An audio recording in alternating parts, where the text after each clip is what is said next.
A new initiative in Missouri aims to get more women back into the workforce. President Biden is making the case for more spending, saying the economy needs more help. I'm Mallory Rivera in Washington with the latest from the president after stocks took a nosedive this Monday. The 4 states' most watched news starts now. Thank you for joining us tonight. I'm Jordan Albee. Authorities are looking for a suspect caught on surveillance robbing a Joplin bank with a weapon. Police say it happened this afternoon at the Great Southern Bank at 1232 South Range Line. According to police, the suspect entered the bank, demanded money while displaying a weapon, then fled with an undisclosed amount of cash. Joplin Police Department and FBI are investigating. Also, Great Southern Bank itself is offering a $3,500 reward for the identity, arrest, and conviction of the suspect.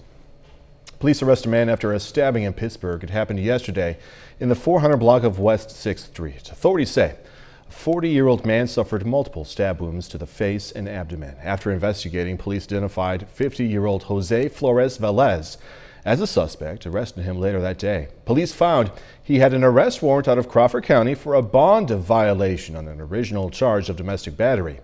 They're holding him without bond and requesting a charge of aggravated battery with a deadly weapon. The victim in the case was later released from the hospital after receiving treatment. Doug Katie joining us now. Another mild evening, Doug. Yeah, pretty good day for us today. Temperatures fantastic again. The humidity starting to creep up just a little bit on us, but all in all, not bad. 86, average highs 91, so still 5 degrees shy of where we should be topping out for this time of the year. We've had a few isolated little tiny showers, quick little burst of rain across southwestern parts of Missouri, but these are really kind of dying out now that the sun is setting and we are losing the heating of the day. And besides that, there's just not too much that is going on. Temps into the mid 70s right now. As we go through the overnight hours, we'll drop back into the mid 60s, most likely about 65, 78 by 10, 82 by noon. High temp, hair warmer at 87 degrees. We're going to continue to heat up this week. We're going to look at that here in a bit. Doug, thank you. Pittsburgh State University President Steve Scott announces he will step down from his position in June of next year. Scott has worked at PSU for the past 3 decades, including as president since 2009. In a press release today, Scott says he is not retiring, instead telling the Kansas Board of Regents he's keeping his future options open. He does plan to stay in Pittsburgh and participate at university events. A Missouri nonprofit is hoping to get women back into the workforce, and they're hosting town halls across the Show Me State to pinpoint issues women face. KOM's Bronte Sorosky has more on how improving the workplace for Missouri women could improve the state overall. Andrea Wald owns the Hello Sunshine Market in Granby, Missouri, one of the town's many locally owned stores. She says as a female entrepreneur, she can get lonely due to the lack of gender representation. You feel kind of like you're by yourself, and there's certain things that, maybe you're struggling with, you don't have confidence, and just to get that support from especially other women can really boost your confidence. If more of these issues in the state's workforce relating to women could be addressed and bring more women into the workforce, the state's economy could grow as much as 15% in the year 2025, according to a University of Missouri study, which has led a Kansas City nonprofit called United We, short for United Women's Empowerment, to create a task force that will be leading town halls across the state to better understand issues surrounding women's participation in the workforce. From there, they'll be taking their data to create a strategy to create real policy changes in Missouri. The first town hall will launch Tuesday and will be held virtually. It's not only what's working, but what's not working in the workplace. And again, whether it's you are interested in starting a new business, but may not have the technical skill to be able to launch the business. So it may be that you need continuing education. And what are those barriers that have been presented to you? Some discussion points the nonprofit anticipates have to do with childcare, healthcare, and education. Through these talks, the nonprofit hopes to create something to improve Missouri women's workforce experiences. Really a two-way conversation. And truly, this is just a discussion and an opportunity for women to get together, share what they're experiencing. The end result will be for the good of all women of Missouri. In Joplin and Granby, Bronte Sorosky, KUAM News. Town Hall will take place virtually tomorrow, July 20th, and is open to all Missouri women. If interested, you can RSVP at unitedwe.org. The link is also on our website at koamnewsnow.com. Pandemic changed home and work life for nearly everyone, right? But first responders right there were affected more than most. We spoke with officials at Joplin's Metro Emergency Transport System, or METS, to see how their daily life is different. One of the biggest changes they've seen is getting more calls, especially from people with flu-like symptoms, concerned it could be COVID-19, of course. METS also instituted more protocols for EMTs when they are out in the field. PPE is always a big thing, so much more cautious with that whenever those symptoms are present. Some of the treatments that we would normally administer, we're kind of holding back on to minimize aerosolization. METS says they do not administer COVID-19 tests, but do refer patients to area hospitals that will issue those tests. And those COVID-19 cases are rising amid the Delta variant, and officials are concerned this may hinder economic recovery efforts. Fox News correspondent Alex Hogan has more now from New York. Fears of a COVID-19 surge being felt across the nation. For the fourth consecutive day, new cases rising in all 50 states, a feat not seen since the early months of the pandemic. Infection rates are also spiking in states with low vaccination rates. An average of 530,000 daily vaccinations were administered last week, a drop from more than 3 million per day back in April. This is becoming a pandemic of the unvaccinated. And our biggest concern is that we are going to continue to see preventable cases, hospitalizations, and sadly deaths among the unvaccinated. Worries of a potential surge has also hit Wall Street, the Dow plunging hundreds of points as investors fear recovery efforts will be slowed down if COVID-19 cases continue to rise. The president expressing concern if Americans don't receive the jab. It doesn't have to hold our economy back any longer. But the only way we put it behind us is if more Americans get vaccinated. Meanwhile, the American Academy of Pediatrics releasing new guidance calling on all school districts to implement mask wearing for everyone over 2 years old. However, the recommendation is different from what the CDC is saying, which advises that fully vaccinated students and staff do not need to wear a mask in class. Los Angeles County reimposed their indoor mask mandate over the weekend following a rise in COVID-19 cases. In New York, Alex Hogan, Fox News. U.S. government spending about $29 million to breed more monkeys. That's in order to aid biomedical research, according to a new report. Scientific journal Nature says monkeys are needed for grants issued by the National Institutes of Health. The monkeys would be used in testing coronavirus vaccines and another infectious disease research. Monkeys were in short supply during the coronavirus pandemic. Judge upholds Indiana University's vaccination policy. 8 students had sued the university, claiming the school's policy requiring all students, faculty, and staff be vaccinated violated the 14th Amendment. A federal judge denied a request for an injunction against the policy. The judge says the Constitution does allow Indiana University to pursue a reasonable and due process of vaccination in the interest of public health for students, faculty, and staff. President Biden is urging Congress to act on his economic agenda, saying doing so will sustain job growth the administration has seen over the last 6 months. Republicans say, however, inflation is a problem now. Trillions of dollars in new spending is going to make this situation just worse. Fox News correspondent Madeline Rivera has more on the debate in Washington, as well as the latest dip on Wall Street. Prices are up in almost every sector, from used cars to plane tickets. But the president says the bumps are temporary, adding that more investments are needed to keep inflation low in the long term. If we increase the availability of quality, affordable child care, elder care, paid leave, more people will enter the workforce. These steps will enhance our productivity, raising wages without raising prices. The president is making the case for trillions of dollars in new spending. Democrats are working on a $3.5 trillion budget blueprint to pump federal resources into health care and family service programs. At the same time, Senate Majority Leader Chuck Schumer is setting a Wednesday deadline for a procedural vote to begin debate on the $1.2 trillion bipartisan infrastructure bill, a move some Republicans have criticized. You need a little bit more time to get it right. It can absolutely happen, but you need to pay for it. Though the president has brushed off inflation concerns as temporary, Republican leaders are raising the alarm. Inflate our way out of inflation? Another multi-trillion-dollar reckless taxing and spending spree, believe me, is the last thing American families need. Stocks also fell on Monday over fears that rising COVID-19 cases will slow global economic growth. As Democrats work on the $3.5 trillion budget blueprint, Senator Lindsey Graham has floated the idea of Senate Republicans leaving town to block the bill. He's likened the move to Texas Democrats fleeing the state last week to block a new voting law. In Washington, Mallory Rivera, Fox News. KOAM News at 9 on Fox 14 takes this time now to honor another four-state hero.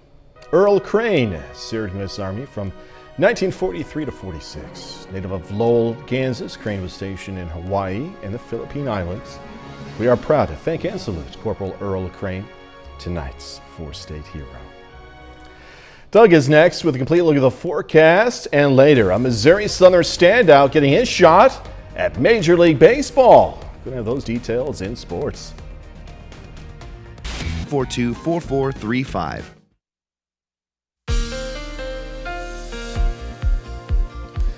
Well, it turned out to be a pretty nice Monday for us today. Temperatures not that bad. Most of us mid-80s for highs, which of course is warm. But if we look back at the month so far, we're about roughly halfway through. Look at majority of the days.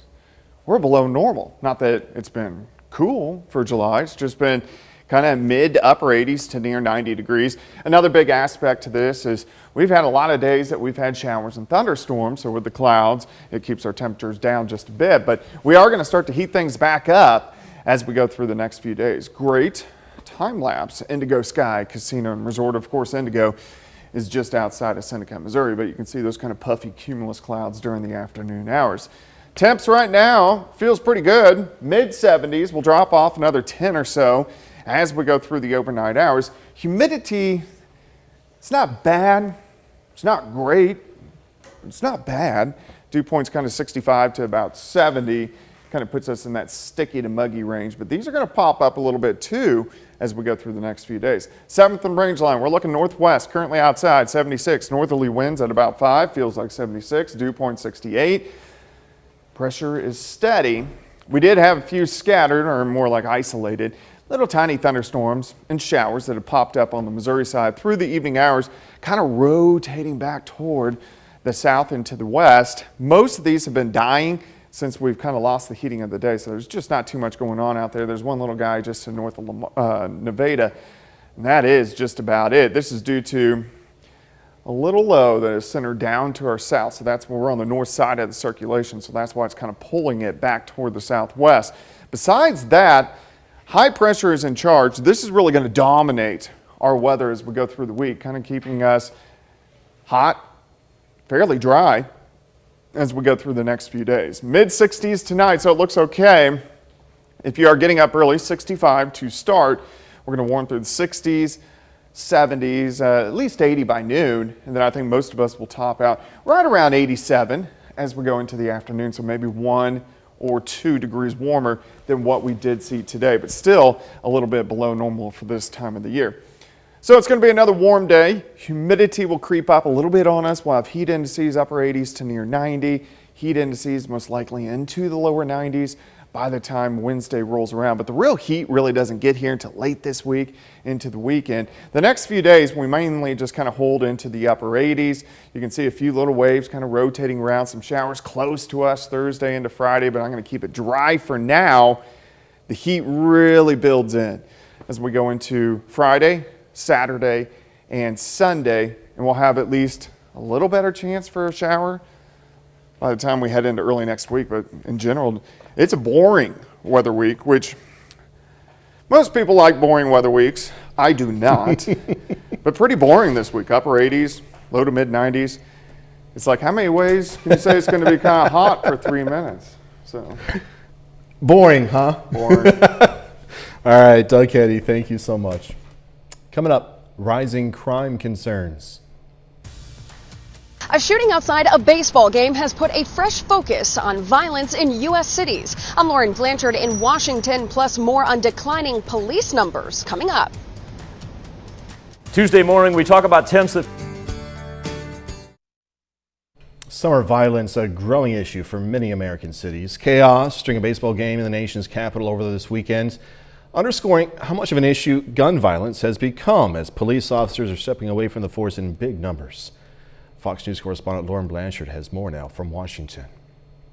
It was a very chaotic scene. I don't really think anyone knew what was going on. Chaos in the U.S. capital city as gunfire erupted outside a baseball game, sending crowds scrambling. 3 were wounded in a drive-by shootout Saturday night. Just a day earlier, a 6-year-old girl was killed by gunfire just miles away. She was amazing. She was beautiful. She was loving. According to the D.C. Police Union and city data, the district has had more than 100 homicides in 2021 alone. The city officials are really technically, as far as I'm concerned, working against police officers, so crime is out of control. The sad reality is gun violence has become as American as baseball. The question before the Senate again and again and again is, will we do anything about it? In Chicago, police have introduced a new gun investigations team, which will work to stop the flow of illegal guns into the city. According to Chicago PD data, there have been 382 murders this year and almost 1,700 shooting incidents. In Atlanta, crime also up this year. I don't have to tell you, but this is madness. People do not want to live in this. Policing numbers have also taken a hit. According to the Police Executive Research Forum, their data showed a 5% decrease in hiring, an 18% increase in resignations, and 45% increase in officer retirements from 2020 to 2021 compared to the previous year. According to the D.C. Police Union, nearly 400 officers have left the force in the last year. In Washington, Lauren Blanchard, Fox News. Next, increasing worry over the Olympics. We're just days away from the Olympic opening ceremony, and as more COVID-19 cases are reported, worries are mounting. I'm Amy Kellogg in Florence, and I'll have the story coming up. Resort is just better. After a year-long delay, the Olympics are almost underway. But as the games get closer, officials are now facing an increase in positive COVID-19 cases among athletes. Fox News senior foreign affairs correspondent Amy Kellogg has the latest. With just 4 days to go until opening ceremonies in Japan, Olympic athletes are already testing positive for the coronavirus. But health expert and leading advisor for the Games, Brian McCloskey, says this was expected. The numbers we're seeing are actually extremely low. They're probably lower than we expected to see, if anything. At least 12 new cases connected with the Games have been announced since Sunday, including an alternate member of the women's U.S. gymnastics team. The team is screened daily for the virus and has only left their hotel for training since arrival last week. Meanwhile, U.S. tennis player Coco Gauff revealing she tested positive before leaving for Tokyo, while other athletes from around the world have tested positive upon arrival or after entering the athletes' village bubble. It's how quickly we identify them, how quickly the cases are taken away, quarantined and treated and looked after, and how quickly the contacts are identified and put into isolation. Critics have argued that the Games should never have gone on during a pandemic, with many citizens in Tokyo concerned they would become a super spreader event. But Olympic officials say safety measures in place inside the Olympic Village are doing their part to reduce this risk. And the longer you stay in the village, the less likely it is that a test will become positive because we're filtering people out at every stage. Coronavirus isn't the only health threat to both athletes and the public this week. A heat stroke alert has also been issued for Tokyo. This could end up being the hottest Olympic game in decades. In Florence, Amy Kellogg, Fox News. All right, coming up, going to see how one wall color in particular, get this, can add thousands of dollars to a home's value. At Value Homes in Neosho. If you're looking to get more value for your home, you may want to spruce up the color of your walls. A survey by Zillow revealing certain colors can have a big impact on home values. With the color sky blue Okay, sky blue turning out to be a big winner. This is what I can't believe. Homeowners say they would pay almost $5,000 more for houses with bathrooms painted in sky blue. Yeah, $5,000 more because of sky blue. In addition, bedrooms painted with a moody dark blue color could also have people shelling out an additional $1,500. So location, location, location, color, color, color. That's ridiculous. All right, 30 more minutes, news, weather, and sports coming away. Joplin City Council approving a couple of contracts for a project to widen part of 32nd Street. Also, experts are predicting this year's back-to-school shopping will reach historic levels. Nominate your force. Joplin City Council finalized a contract for the 32nd Street widening project and approved another contract on first reading. Earlier this month, Council started the approval process for an $8.6 million contract to fund the widening project from Schifferdecker to Central City Road. Today, they finalized that agreement with Emery Sapp & Sons, Inc. They also approved on first reading a $520,000 contract for construction phase engineering services for the project. Some of those valleys were raising up 15 feet. So we're doing some spatial monitoring in the materials testing, make sure there's no settlement taking place over time. That $520,000 is part of the $8.6 million. Since this was only the first reading for that contract, it's going to be needed to be approved again on second and third readings. A heart surgery patient over at Freeman Hospital reunited today with the surgeon who performed the life-saving operation, and what an operation it was. Dr. Jeffrey Lee performed a heart valve replacement on Miles Park back in March. Freeman officials say the operation only had a 2% survival rate. 2% survival rate. But Park's surgery was a success, thankfully. Today, Dr. Lee and Park reunited to remark on a job well done. I've always wanted to stay in shape. I've lost 30 pounds, as you can see. It's skin and bones. So I've got a long ways to recover there. I have gained 5 pounds. So I'm on the road. I'm eating like crazy. So it's a slow process. Slowly but surely, right? Parks is currently in cardiac rehab at Freeman, working on regaining his strength right there. We wish you all the best. COVID restrictions are loosening and many schools are getting ready to reopen those classroom doors for in-person learning this fall, leaving experts to predict back-to-school spending will reach historic record-breaking levels. Retail Trade Group, the National Retail Federation, and Prosper Insights and Analytics July 2021 Consumer Survey expects families to spend an all-time high of $37.1 billion on school supplies. It's that time again, right? Well, the West Coast is under siege with dozens of fires charring forests and burning homes to the ground across several states. Fox News' Kristen Mayo has more on what firefighters are doing to combat these infernos and what's causing a majority of these devastating blazes.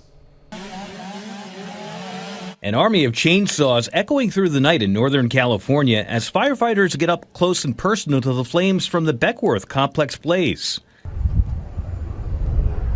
The inferno is one of several dozen burning across the West Coast, destroying more than 100,000 acres as of this weekend.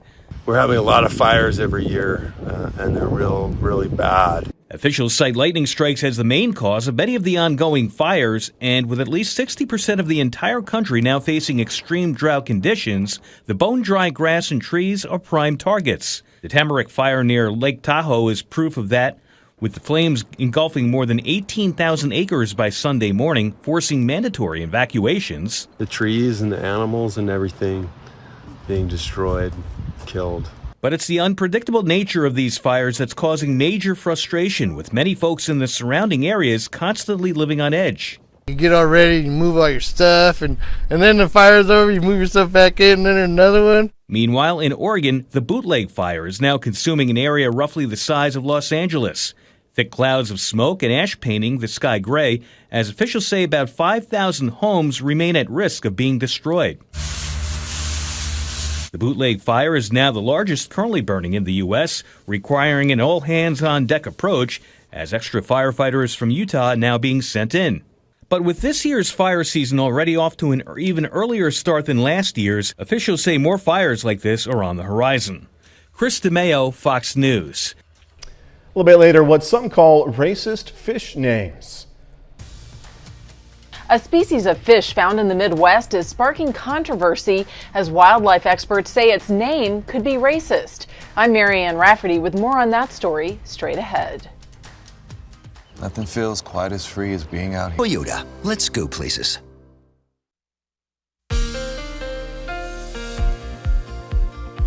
Well, it turned out to be a nice Monday for us today. Temperatures actually pretty good across the region as we did go into the mid-80s for highs, which is warm, but it's the middle of July, and if you look at this entire month so far, yeah, we've had a lot of warm days. Really not that many days of 90s. Just one, which is kind of atypical for this time of the year, but it looks like those 90s will start to creep back in as we go through later on in the work week. Great shot. This is Indigo Sky Casino and Resort. Of course, Indigo is just outside of Seneca, Missouri. Temps right now, most of us are sitting into the mid-70s. Case in point, Stockton, 75, 76 in Grove, 75 in Pittsburgh. Independence is sitting at 74 degrees, and our humidity is a little bit up there. These are our dew points, kind of in that 65 to 70 degree range, which is in that sticky to muggy range. Unfortunately, the humidity is also going to go up as we go through the week. Looking off toward the north and to the west, from the east side of Joplin, currently sitting at 76. Northerly winds, they're pretty light, at about 5 to 10. It feels like 76 because our humidity really isn't that bad. We have had some isolated little showers that popped up earlier today. Right now, there's just not much going on. One little guy just to the north of Nevada. But these have been pretty much falling apart just due to us losing the heating of the day. So we look pretty good for the rest of the night. Any isolated little showers out there, these are going to be gone. And we are dominated by a big dome of high pressure out to the west. What this is going to do, it causes any storm systems to rotate to the north and kind of back down to the east. But we're close enough to that big dome of high pressure, we just don't get much. So it stays kind of hot, stays mainly dry over the next several days. For us tonight, we dip back mid-60s for overnight lows. 65 northerly winds are going to be light as we go through the daytime hours tomorrow. 81 by noon, high temp, maybe a notch or two hotter than what we saw today, up to about 87 degrees during the afternoon hours. So upper 80s, still the humidity not that bad. Heat indices, upper 80s as well. Heat indices go up a little bit by the time Wednesday rolls around, but the real heat really doesn't roll in until late this week. That's when our chances for 90s returning. All right, so let's go from Wednesday into Thursday. Showers kind of rotating around us. We're mainly dry. Upper 80s for us again on Thursday. We should get into the 90s on Friday. Showers and thunderstorms still kind of rotating around us. Heat really kicks in over the weekend. We should go well into the 90s for highs, so it gets kind of hot as we go into Friday, Saturday, also on Sunday. 87 tomorrow, 89 Wednesday, 90 on Thursday, 92 on Friday, 93 by Saturday. Still loving those nighttime temperatures, though. Yeah, pretty good overnight. Yeah, enjoyable. Doug Heddy, thank you. The battle for top dog is on. Some surfing dogs took to the waves of Southern California for the 24th annual Purina Pro Plan Incredible Dog Challenger and Surf Competition. Anthony Purra introduces us to the pets that were itching to catch the big one. From hot dogging to wiping out, some of the most talented four-legged surfers and their trainers took the waves in Southern California for the Purina Surf Dog event. Alicia Nelson says her dog Gidget was born for this. It's a joy to have with your dog, you know, and I think many people will relate to that because I was a competitive person myself in sports, so I wanted to do something with a dog. And that's where we get our relationship. The dogs are judged on 4 categories: the length of the ride, the size of the wave, confidence, and of course, style. We saw one of the dogs going, turning around and facing the other way and then turning right back around. And we saw a couple floaters out there by some of the dogs, so we're adding that to the style points. The surf competition is part of the Incredible Dog Challenge, put on to bring people and pets closer together. We also have dogs competing in freestyle flying discs. We have agility, weave pole racing, and everyone's favorite, diving dog. For Ryan Rustin and his dog Sugar, it's all about celebrating the bond between man and man's best friend. It's so cool to do my best thing with her. We love surfing together. A group of junior lifeguards cheered on the surfing dogs, celebrating Gidget for winning in the small dog category, then Sugar for taking first among the large dogs. Win or lose, it's a way to give all the dogs their day and for their humans to share that moment with them. Always love that competition. All right, coming up in sports, the Joplin Outlaws hitting the road for a doubleheader against Chillicothe. Also, after an up and down week, Missouri Southern's Zach Parrish earning his shot at Major League Baseball. Jacob Leonard has that story next. We're here to August 10th on Fox.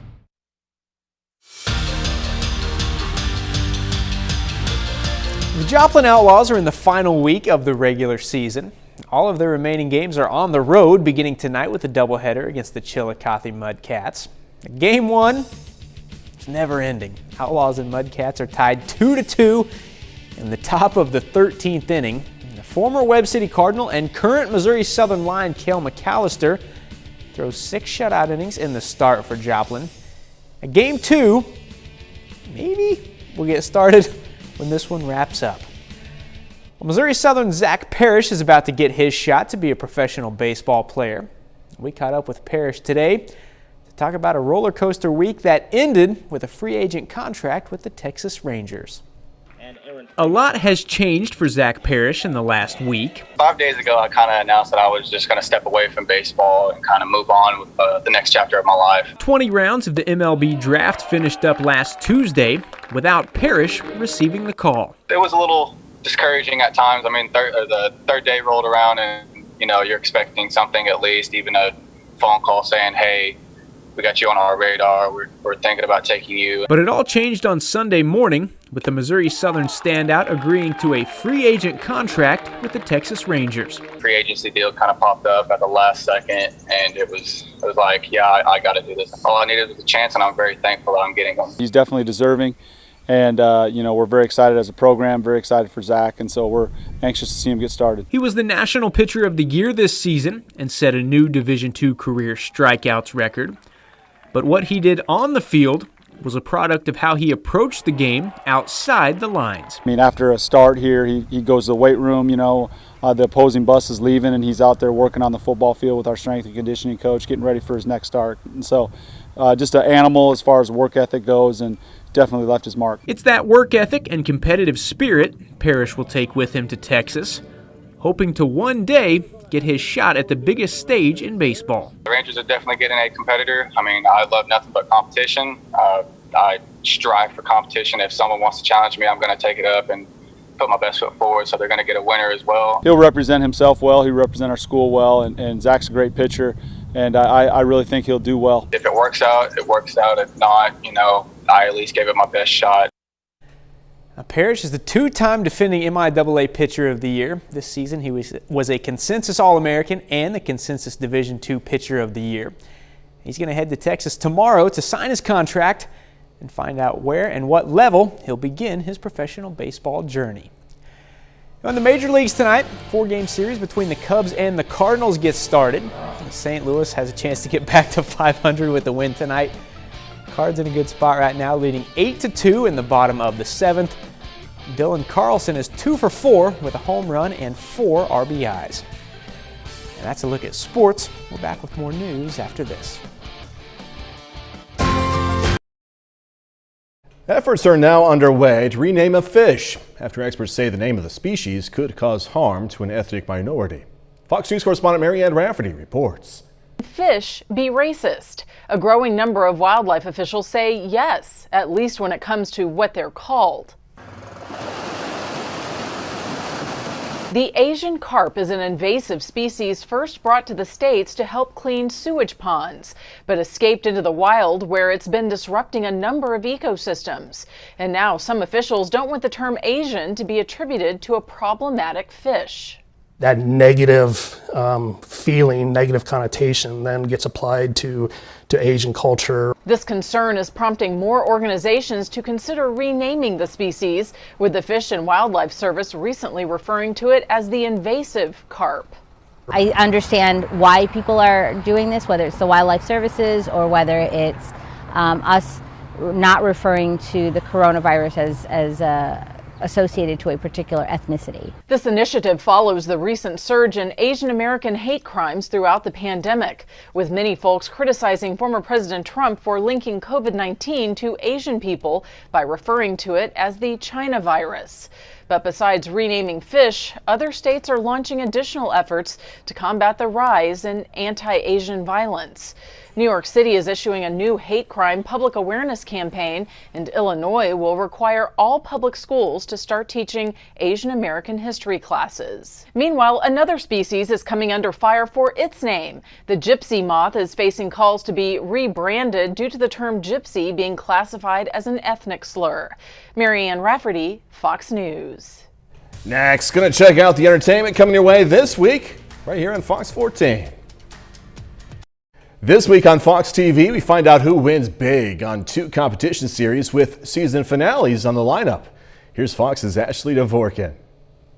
Competitions, comedies, season finales. Here's what's hot on Fox. What is going on? Monday, the Hell's Kitchen Young Guns take on the first Cook for Your Life challenge of the season. Anything you'd like to add, Nibbles? Then it's back-to-back animated fun with Housebroken and a family visit from Uncle Stan in Duncanville. Let's get pumped up! Tuesday, get revved up for Lego Masters with contestants making replicas of Will Arnett's Lego Lamborghini. Then a demolition derby.